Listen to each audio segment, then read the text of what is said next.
Buenas noches.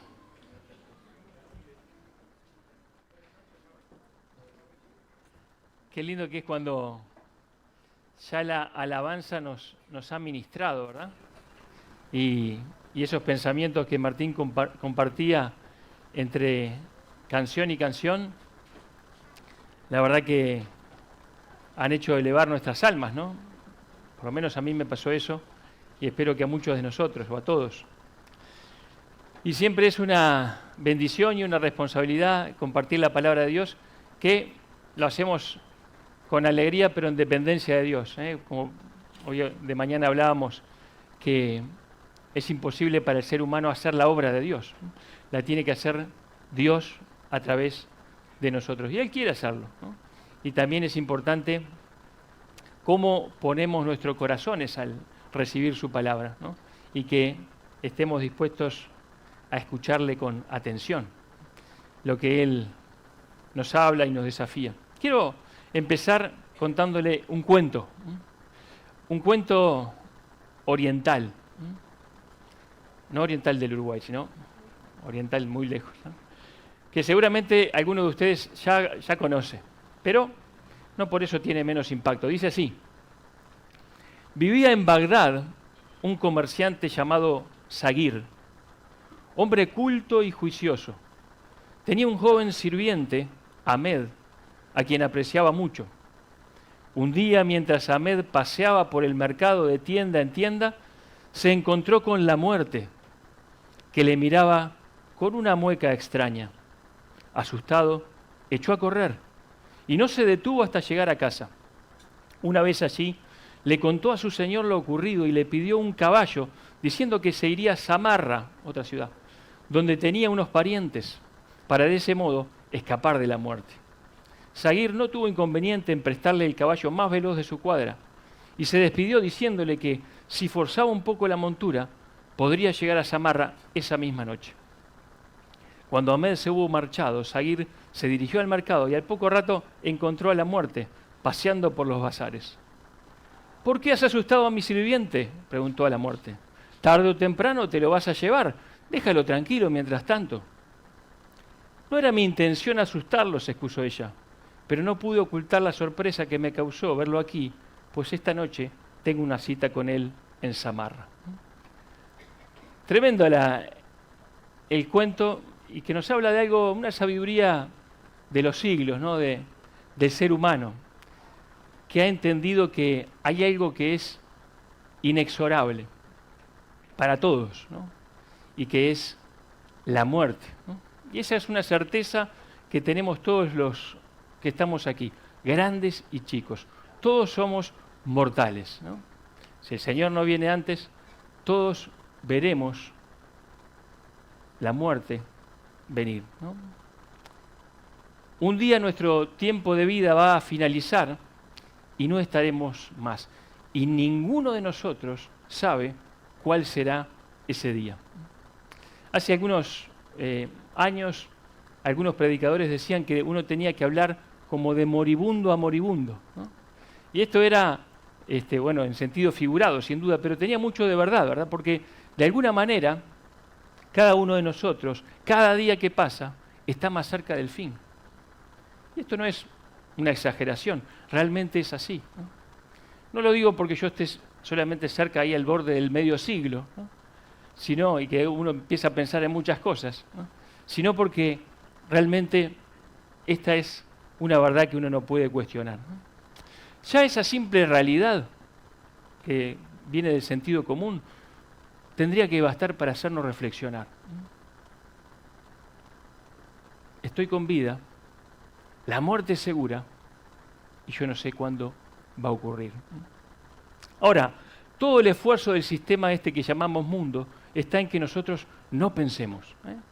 Que no nos detengamos ni un momento a pensar que en un día va a llegar al fin. En tenernos entretenidos, pensando en otras cosas y, bueno, sin considerar lo limitados que somos, lo frágil que somos. Hay un pecado humano, que de ahí parten otros pecados, que dice 1 Juan capítulo 2, que es la soberbia de la vida. ¿Se acuerdan de ese pasaje? la soberbia de la vida. Nos hace pensar en esa sensación de poder que uno tiene por sentirse vivo, ¿no? Muchas veces pasa esto con los adolescentes, con los jóvenes, ¿no? Como que nada malo me va a pasar. Yo soy el dueño soy el jefe acá, soy el que está a cargo, ¿no? Y me siento bien y me siento con salud y con vida, y casi es una sensación casi de omnipotencia, esa soberbia de la vida. Ahora, es solamente una ilusión, ¿no?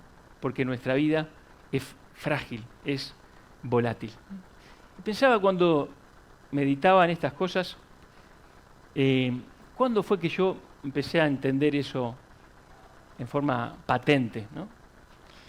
Y me acordaba que cuando era niño, una vecina, nosotros vivíamos en un edificio allí en el barrio sur, y una vecina de 14 años, nosotros volvimos de pasear con nuestros padres, ¿no?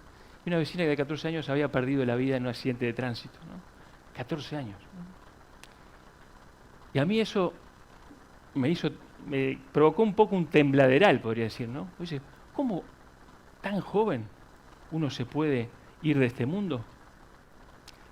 Podría decir como que de buenas a primeras entendí la brevedad de la vida. Después, otro vecino, también muy joven, creo que no llegaba ni a los 20 años, ¿no?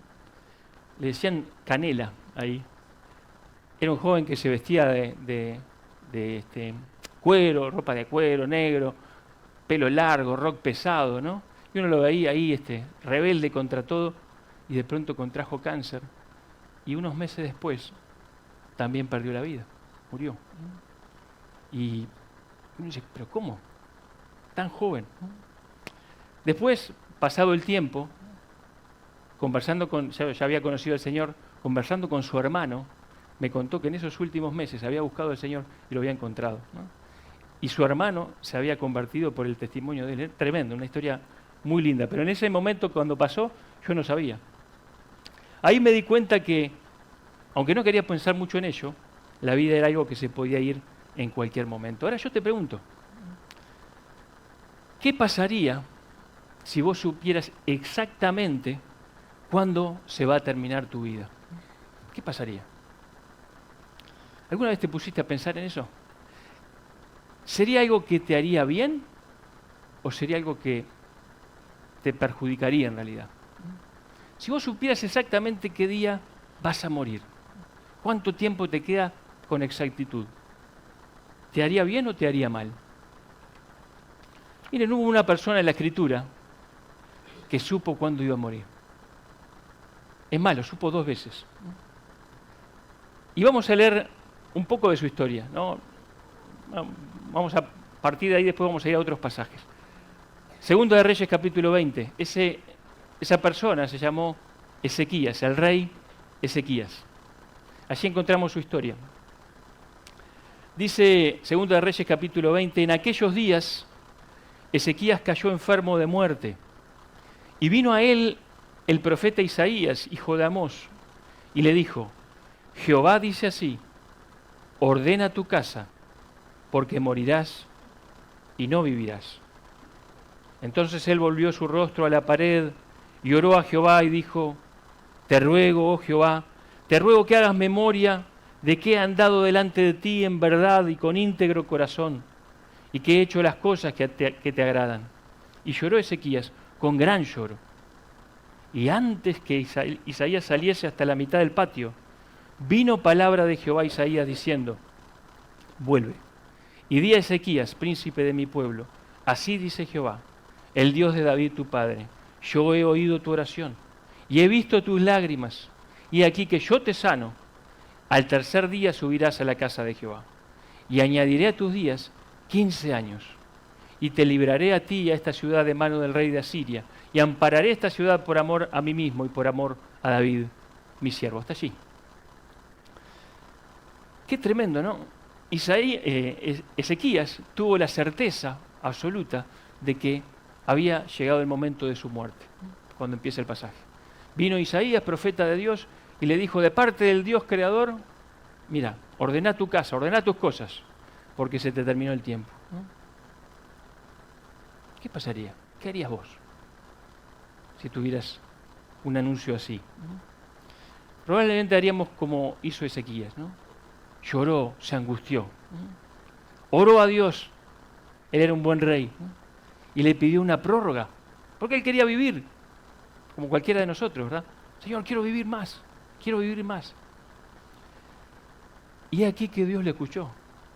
Y Dios le concedió esa prórroga de vida que él pedía. Y añadió, dice, a sus días, en 3 días ya lo sanó, y añadió a sus días 15 años. 15 años. O sea que Dios, el Creador, le dijo exactamente cuánto iba a vivir. ¿Te das cuenta de esto? Imagínate esto. Que Dios te diga, mirá, a ti te quedan exactamente 15 años de vida. Para algunos capaz que sería muy poco, ¿no? Dices, pues yo tengo 16, yo tengo 20, me gustaría más, ¿no? Para otros más o menos, para otros sería un montón, ¿no? El que tiene 80 acá dice, ¡puah! Buenísimo, ¿no? Él supo exactamente que le quedaban 15 años, 15 años. Era como una carta, como un seguro de Dios. Te doy 15 años más. Algunos dicen, bueno, me pondría a hacer jumping, ¿no? Me pondría a tirar de paracaídas, total, sé que no me va a pasar nada. Pero no era esa la idea, ¿no? Él dijo, tengo 15 años más de vida. Ahora, la idea es, ¿cómo le hizo esto a Ezequías? ¿Fue de bendición? ¿Le hizo bien? El conocer que tenía 15 años más de vida, ¿le ayudó a vivir mejor? Miren, yo se los leo, dice Segunda de Crónicas 32:24, un resumen de la vida de Ezequías. Y cuando llega a este pasaje dice, mas Ezequías no correspondió al bien que le había sido hecho, sino que se enalteció su corazón y vino la ira contra él y contra Judá y Jerusalén. Tremendo, ¿no? Así que por tener su vida asegurada estos 15 años, por saber exactamente que le quedaban 15 años de vida, no le hizo bien. Se enalteció su corazón, empezó a pensar el rey que era, el reino que tenía, y bueno, tomó algunas malas decisiones, ¿no? Y aunque después se arrepintió y Dios tuvo de él misericordia, ya las cosas estaban complicadas, ¿no? Con razón no sabemos cuánto vamos a vivir. Si tuviéramos así un seguro de vida, de esa manera, probablemente la soberbia de la vida nos dominaría y viviríamos como necios hasta los últimos minutos de nuestra vida. No aprovecharíamos nuestra vida. Probablemente sería así. Desperdiciaríamos egoístamente nuestra vida. Cada uno de nosotros vive un tiempo indeterminado, que para algunos va a ser más corto y para otros va a ser más largo. La cuestión es que cada uno de nosotros piense cómo va a vivir el resto de su vida, sea cual sea la cantidad de días que Dios te dé. Y una cosa es cierta, a partir de ahora y las próximas 24 horas, es el primer día del resto de tu vida. Empezás a partir de ahora el primer día del resto de tu vida. ¿Cuánto te queda? No lo sabes. Solo Dios lo sabe. Les invito a cerrar los ojos y pensar en esto. Y meditar en esto un segundo. Y decirle a tu alma, mi vida está en las manos de Dios. No sé cuánto me queda, pero hoy es el primer día del resto de mi vida. Ahora vamos a ir a la Escritura para considerar lo que el Señor nos dice, lo que la Escritura nos enseña acerca de cómo deberíamos vivir esta incierta cantidad de días que nos quedan. Y hay mucho de la Escritura que nos enseña a vivir así, cómo tenemos que vivir estos días que nos quedan. El primer consejo lo vamos a ver en Eclesiastés capítulo 12. Y les invito a ir allí. Eclesiastés capítulo 12. Y este primer consejo especialmente va dirigido a los jóvenes.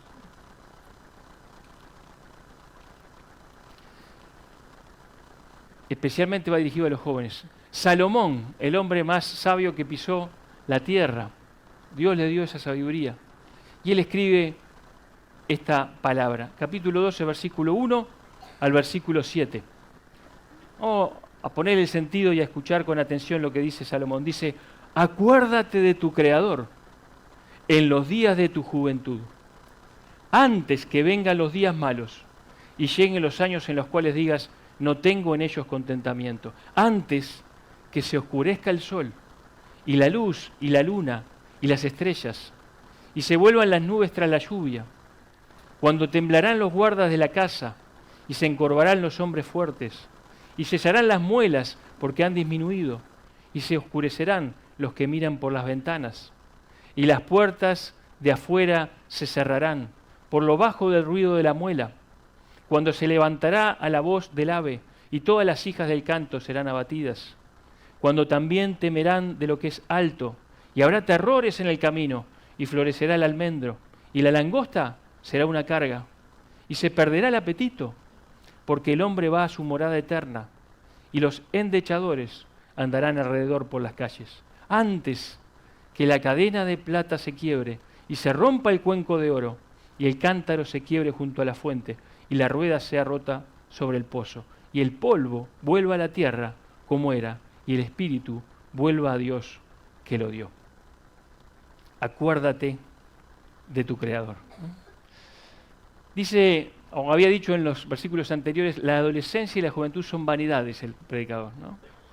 Vanidad, ¿por qué? Por esa idea ilusoria que nos queda mucho tiempo, que el final está lejísimo y yo puedo vivir, bueno, ahora como a mí me parezca, ¿no? Pero dice el predicador, no, acordate de tu Creador en los días de tu juventud, antes de que vengan los días complicados. Y empieza a decir una serie de expresiones poéticas que lo que está hablando es del declinar del ser humano. Nos habla de que antes vieron que se oscurezca el sol, ¿no? Que dice por acá también las puertas de afuera se cerrarán, ¿no?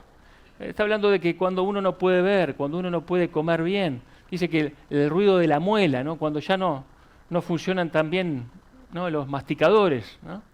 Dice que habrá terrores en el camino, ¿no? Temerán de lo que es alto cuando uno se empieza a caer, ¿no?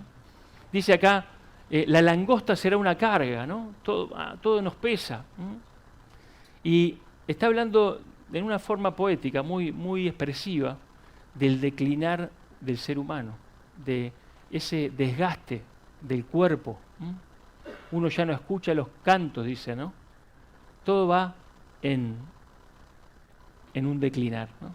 Y dice acá, antes te tenés que acordar de tu Creador, antes de que tu organismo empiece a declinar, antes de que venga la muerte, hay que acordarse de Dios. El primer consejo que nos da la Escritura acerca de cómo vivir los días que nos restan es que tenemos que acercarnos a Dios, que acordarnos de nuestro Creador, que tengas una comunión con Dios, que conozcas a Dios y tengas una relación personal con Él. Acordate del ser más importante del universo. ¿Sabes quién es el ser más importante del universo?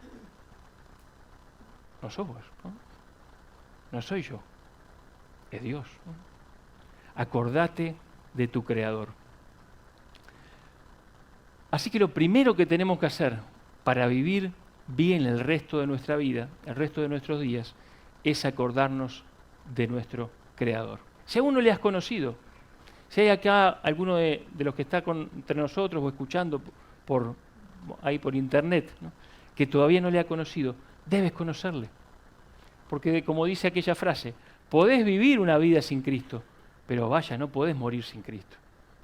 Porque si morís sin Cristo, pagarás por tus pecados en una condenación eterna. Y no hay nada más aterrador que una eternidad sin Dios para siempre y sin posibilidad de retorno. Dios te ama. El Señor Jesucristo murió por ti en la cruz. Y lo primero que tenés que buscar para vivir bien el resto de tus días es paz con Dios. Perdón, el perdón de Dios. Cristo quitó de en medio el problema del pecado, que es lo que te impide llegar a tu Creador, llegar a Dios. Pero vos tenés que, a través del arrepentimiento y la fe, venir a Él.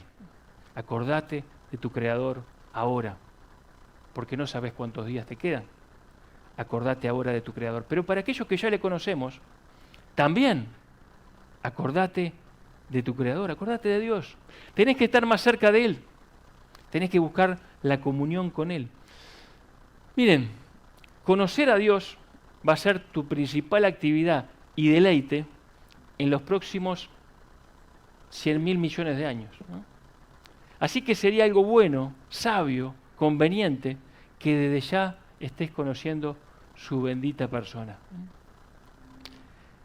Si el conocimiento de Dios es un océano infinito, ¿por qué nos conformamos con chapotear en la orilla?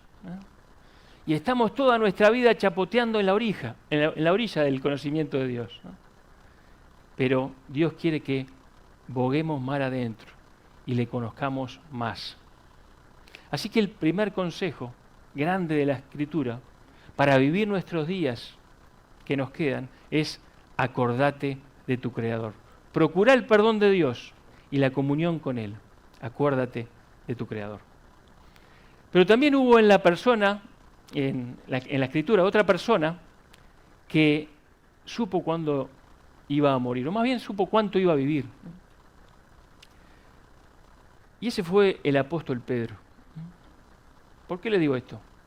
Porque la historia dice en Juan capítulo 21, no lo vayan ahí, yo se los recuerdo, que cuando el Señor Jesús resucitó y los discípulos fueron, ¿se acuerdan?, al mar de Galilea y empezaron a pescar de vuelta, algunos discípulos, y el Señor Jesús se apareció en la orilla y se dieron cuenta que era el Señor Jesús.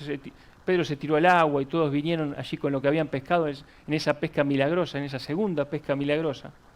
Vinieron a hablar con Jesús. Y nadie se atrevía a preguntarle, pues sabían que era Jesús, ¿no? Y ahí se dio aquella diálogo entre Jesús y Pedro de restauración, ¿no? Pedro le había negado 3 veces. Y 3 veces el Señor Jesús le preguntó: Pedro, ¿me amas? ¿Se acuerdan, verdad? Apacienta mis ovejas. Apacienta mis corderos, apacienta mis ovejas. Pero después le dice el Señor Jesús a Pedro: de cierto te digo, cuando eras más joven te ceñías e ibas a donde querías. Mas cuando ya seas viejo, extenderás tus manos y te ceñirá otro y te llevará donde no quieras. Esto dijo, dando a entender con qué muerte había de glorificar a Dios. Y dicho esto añadió: sígueme. ¿Qué edad tenía Pedro? No sabemos bien, ¿no? Pensamos que era el más grande quizá del grupo de los discípulos. Y los discípulos eran veinteañeros, ¿no? O sea que capaz que tenía 30 y poco, ¿no? Ahora, Pedro escuchó de la boca de Dios mismo, de la boca del Señor, que él iba a vivir una vida de glorificar a Dios, y con su muerte iba a glorificar a Dios cuando fuera viejo, ¿no? O sea que en la mitad de su vida, Pedro recibió esta certeza: vas a morir siendo viejo, y de una manera particular, y así vas a glorificar a Dios, ¿no? Y seguro que Pedro quedó convencido de esto, porque después empieza a rodar los días y a pasar los días, y viene el Espíritu Santo y se forma la iglesia, y Pedro es encarcelado, ¿se acuerdan? Y Pedro es encarcelado y recién habían martirizado, muerto a Jacobo, y Pedro estaba con una pena de muerte sobre su vida, y lo encadenan a 2 soldados romanos, y al otro día probablemente lo iban a matar, y lo encontramos a Pedro durmiendo, tranquilo. Él no estaba ahí atormentado, él estaba tranquilo. Él confiaba en Dios, y él confiaba en esta palabra que Jesús le había dicho: vos vas a dar tu vida por la causa cuando seas viejo. Y Pedro dijo: todavía no soy viejo, vamos a dormir, ¿no? Así se manejaba. Ahora, Pedro también supo entonces, quizá, dicen los historiadores que le quedaban quizá unos 30 años más de vida a Pedro, ¿no? Esos años que le quedaron, esos años que Dios le concedió y le aseguró, qué diferente que fue con Ezequías. Qué diferente. Porque él vivió según la voluntad de Dios. Porque él vivió una vida entregada por Cristo, jugado por Dios. Jugado por Dios. Yo me puse a pensar en esta expresión jugado por Dios, ¿no? Y me acordé, algo que a algunos les he contado, ¿no? Algo que me pasó también cuando era bien joven, ¿no? Convertido ahí hace algunos años, ahí, y tuve una crisis de fe, 20 y algo de años, ¿no? Tuve una crisis de fe, y dudaba de todo, y todo me lo cuestionaba. Bueno, iba de un lado para el otro, era como que, vieron como dice Santiago, ¿no? Como las olas del mar, ¿no? Y estaba bastante atormentado, pero yo veía que un pastor amigo lo veía firme, lo veía totalmente confiado en el Señor para todas las cosas de su vida. Entonces yo digo, bueno, voy a plantearle estas cosas, ¿no? Y fui a hablar con él, ¿no? Y me dijo, bueno, ¿cómo es que vos estás así firme y yo tengo estos cuestionamientos y me pregunto esto, ¿por qué dice esto? ¿Por qué Dios esto? ¿Por qué si Dios tal cosa, por qué tal otra? Tenía un montón de dudas, ¿no? Y ¿saben? Me dijo, casi que me dijo una palabra sola, ¿no? Dijo, es que yo ya estoy jugado. Es que yo ya estoy jugado, ¿no? Yo me puse a pensar, ¿no? Y era verdad. Ya estaba jugado, porque ya había apostado su vida a Cristo, al cristianismo, ¿no? Ya había criado sus hijos, como la Escritura dice. Había puesto su tiempo, su esfuerzo en el altar, ¿no? Estaba jugado, ¿no? Estaba jugado. Y yo me puse a pensar, dice, capaz que lo que a mí me pasa, que estoy tan inseguro, es porque no estoy jugado. Porque estoy tratando de vivir con un pie en un lado y un pie en el otro. Y todo es cuestionamiento para mí. Y si esto es la verdad, yo tengo que jugarme y va a ser firme, va a dar cierto, va a cumplir con lo que el Señor dice. Y ahí entendí cómo era la cosa. Una vida jugada. Entonces yo te pregunto, ¿estás jugado o estás jugando? Son diferentes, ¿no? ¿Estás jugado por el Señor o estás jugando al cristiano? ¿Estás tratando de vivir la vida que el Señor te propone o estás viviendo tu vida a tu manera? Pedro estaba jugado. Y Pedro escribe en Primera de Pedro, capítulo 4, un pensamiento que vamos a leer ahora. Primera de Pedro, capítulo 4, dice así el apóstol Pedro: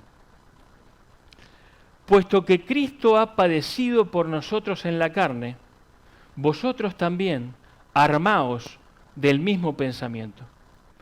Pues quien ha padecido en la carne terminó con el pecado, para no vivir el tiempo que resta en la carne conforme a las concupiscencias de los hombres, sino conforme a la voluntad de Dios. Baste ya el tiempo pasado para haber hecho lo que agrada a los gentiles, andando en lascivias, concupiscencias, embriagueces, orgías, disipación y abominables idolatrías. A estos les parece cosa extraña que vosotros no corráis con ellos en el mismo desenfreno de disolución, y os ultrajan, os insultan.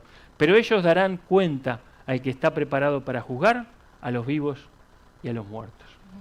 ¿Qué pasaje, no? Dice el apóstol Pedro, y está hablando de su propia experiencia, él vivía así. Dice, como Cristo padeció por nosotros en la carne, ya que Cristo sufrió por nosotros, ya que Cristo murió por nosotros, ustedes ármense de este pensamiento. El que ha padecido, dice acá, en la carne terminó con el pecado. El Señor Jesucristo vivió sin pecado, ¿verdad? La relación que el Señor Jesucristo tuvo con el pecado fue en la cruz, como nos decía Martín. Ahí fue hecho maldición, fue hecho pecado, dice, en la cruz. Pero murió, terminó con el pecado. Y cuando vuelva, volverá, dice, sin relación con el pecado, ¿no? Ahora sí, como cantábamos también en la cena, ¿no? Si Él murió por mí, yo morí con Él. Y esto es un pensamiento muy fuerte, hermanos, que nosotros tenemos que saber y que usar para nuestra vida. Si Él murió en mi lugar, quiere decir que mi muerte ya ocurrió allí en la cruz. Y yo esta vida que vivo ahora es una vida diferente, es una vida nueva, es una vida distinta. Es una forma de expresar lo que expresaba Pablo en Gálatas 2:20, ¿no? Con Cristo estoy juntamente crucificado. más ya no vivo yo, y ahora ya no vivo, ¿no? Más bien que estoy parafraseando un poco, más vive Cristo en mí. Y lo que ahora vivo en la carne, dice Pablo, lo que ahora vivo en este cuerpo, lo vivo en la fe del Hijo de Dios, el cual me amó y se entregó a sí mismo por mí. O sea que yo viví 17 años de mi vida como a mí se me antojaba. Pero cuando recibí a Cristo, morí con Cristo. Y ahora ya no vive el que vivía antiguamente. Ahora tiene que vivir Cristo en mí. Pero esa misma realidad es también para tu vida. El tiempo que nos resta, dice Pedro, ¿cómo vas a vivir? ¿Conforme a las concupiscencias? ¿Conforme a los deseos desordenados? ¿Como vivías antes antes de conocer a Cristo? No. No. Dice Pedro, baste ya el tiempo pasado. El tiempo que viviste antes de conocer a Dios, que viviste según tu propia voluntad, baste ya está, ya alcanzó. Ahora conociste a Dios, ahora vivís según la voluntad de Dios. Ahora tenés que vivir para Dios. Y por todos murió, para que los que viven ya no vivan para sí, sino para aquel que vivió y resucitó por ellos, ¿no? Vivió, murió, resucitó por ellos. O sea que si antes servimos al pecado 24 horas al día, ahora serviremos a la justicia 24 horas al día, dice Romanos capítulo 6, ¿no? Querido, querida, no estás acá para cumplir tus sueños y para ser feliz, ¿no? Eso es la propuesta del mundo, ¿no? Sé feliz y cumplir tus sueños, ¿no? Hacé lo que te venga en la mente, en la cabeza. Estás acá para vivir para Dios, para hacer la voluntad de Dios. ¿Y sabés cuál es la voluntad de Dios? Dice ahí en Primera de Tesalonicenses que la voluntad de Dios es nuestra santificación. Dios quiere que seas santo. Dios quiere que seas santa. El gozo viene también después, no te preocupes. Vas a vivir una vida de gozo. Pero si vos buscas la felicidad humanamente hablando, no vas a encontrar lo que Dios tiene para tu vida. Este mundo es un mundo cada vez más individualista, ¿no? Pero cada vez más insatisfecho también. Nunca hubo tanta posibilidad de que la gente viva como quiera, pero nunca antes hubo tanta soledad, tanta depresión, tanto suicidio. Es que la vida no está hecha para vivirla así, para mí mismo, como yo quiera. La vida hay que vivirla para Dios y para servir a Dios a través de servir a los demás. Tanta gente viviendo egoístamente para sus propios placeres y se dan cuenta que después de hacer eso, el vacío es tremendo. Yo estaba mirando, hay personas ahora, hermanos, que se casan consigo mismos, ¿sabían eso? Aunque usted no lo crea, ¿no? Es el colmo de la egolatría, o sea, se casan con ellos mismos, ¿no? Existe eso, esa posibilidad en algunos lugares, ¿no? Nuestro foco debe ser Dios, no nosotros mismos, ¿no? Y nosotros debemos vivir nuestra vida compartiéndolas con otros. ¿Vieron que la alegría hay que compartirla? ¿Vieron que no es lo mismo una alegría cuando no es compartida? Cuando nuestra selección hace un gol, ¿no? ¿Qué queremos hacer? Yo me acuerdo que cuando jugó la gran gloria última que tuvo Uruguay allí en Uruguay-Ghana, ¿no? Hace 14 años, yo estaba en mi casa, Selene estaba trabajando, los niños eran muy chicos, no estaban tampoco, y yo estaba mirando el partido de Uruguay-Ghana en una tele chiquitita así, solo, ¿no? Y entonces cuando el loco Abreu pateó el penal y lo aplicó y hizo el gol, yo salté, pero no sabía con quién agarrarme, ¿no? Estaba solo, ¿no? En una columna, algo, ¿no? Y después, fue lo mismo, no fue lo mismo, ¿no? Después yo fui, me encontré con los compañeros del hospital, estaban todos comentando, pero en el momento del gol no tuve a quien abrazar, ¿no? No es lo mismo una alegría que se vive solo. Hay que compartirla, ¿no? Fuimos creados así, hermanos, para vivir para Dios, para compartir con otros, sirviendo a Dios. Y la iglesia es el plan de Dios. La iglesia es el plan de Dios. El segundo gran consejo es que el tiempo que resta de tu vida vivas según la voluntad de Dios, en santidad, en santidad. Si vivís según tu voluntad, vas a desperdiciar tu vida. Así te quede un año, 10 o 50. Pero si vivís para Dios y de acuerdo a su propósito, ¡ay sí! Cada minuto va a contar. Cada momento de tu vida tendrá sentido eterno. Así te queden 3 meses, 3 años o 30. Va a contar, va a tener peso de gloria. ¿Y qué pasaría si pudiéramos preguntarle a una persona más, pero a un viejo, a Moisés? ¿Saben? Moisés fue otra persona que tuvo el privilegio de saber de antemano cuándo iba a morir. Dios se lo dijo. Dios le dijo, no vas a entrar en la tierra prometida por esta razón, pero yo te voy a permitir ver la tierra prometida. Y Moisés subió a aquel monte. No había ningún rencor, ni él sabía bien cómo era Dios y cómo eran las cosas.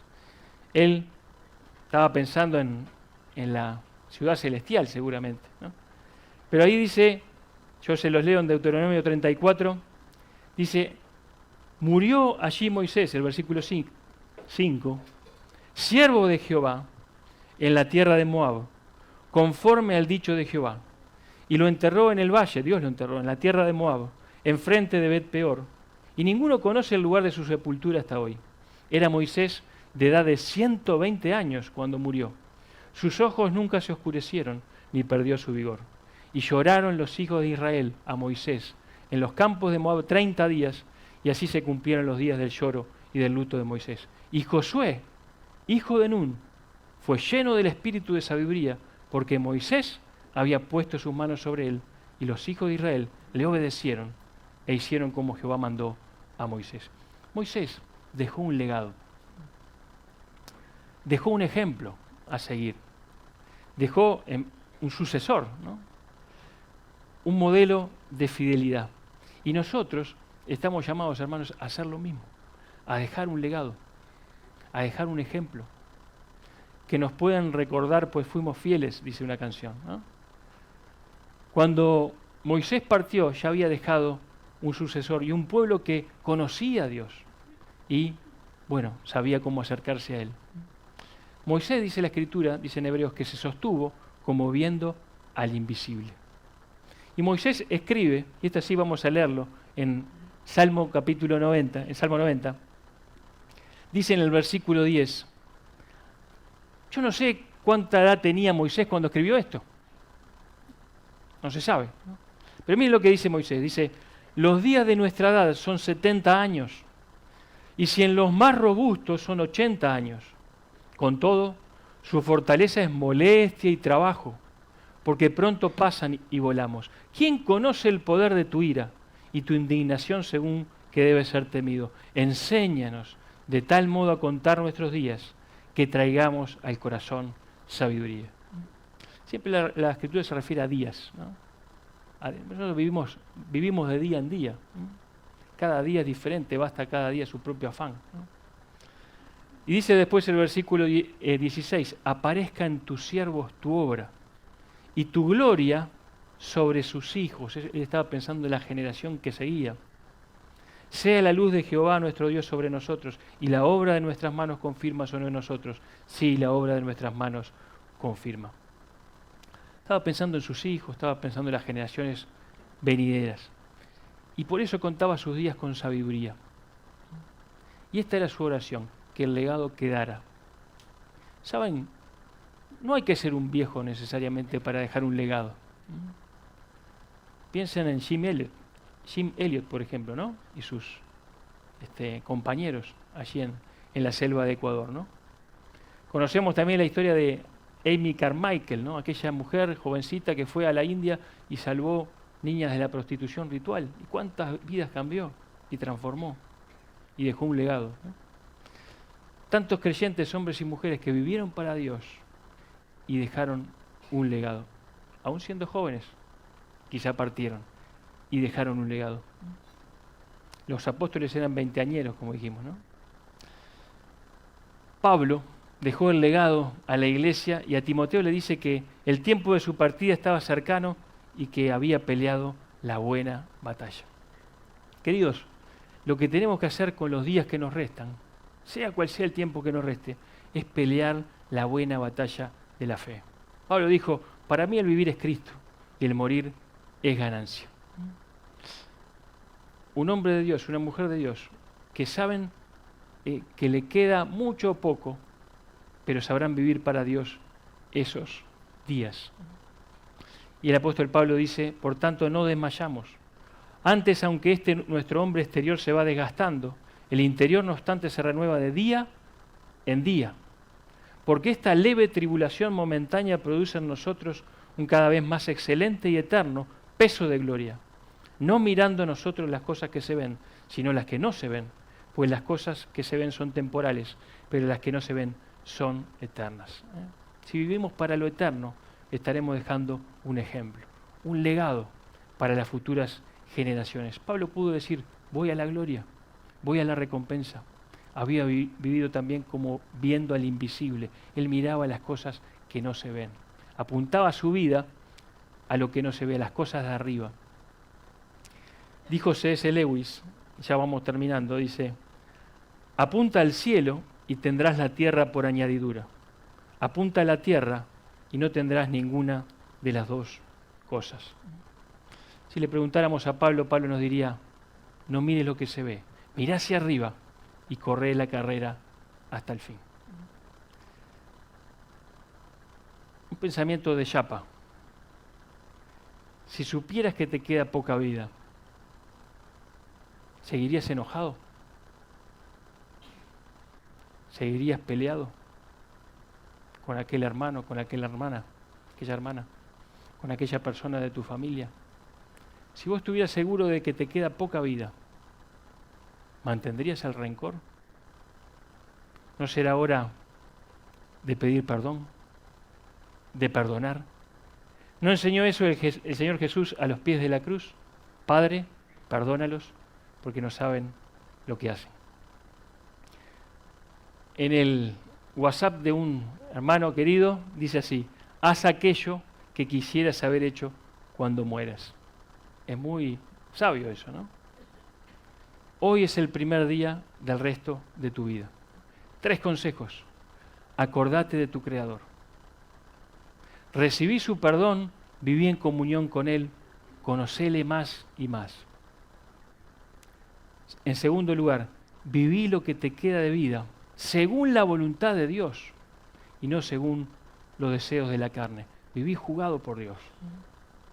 Y en tercer lugar, viví lo que te resta mirando al invisible, mirando lo que no se ve y dejando un legado para las futuras generaciones, un legado de amor y de servicio al Señor. Que el Señor bendiga su palabra.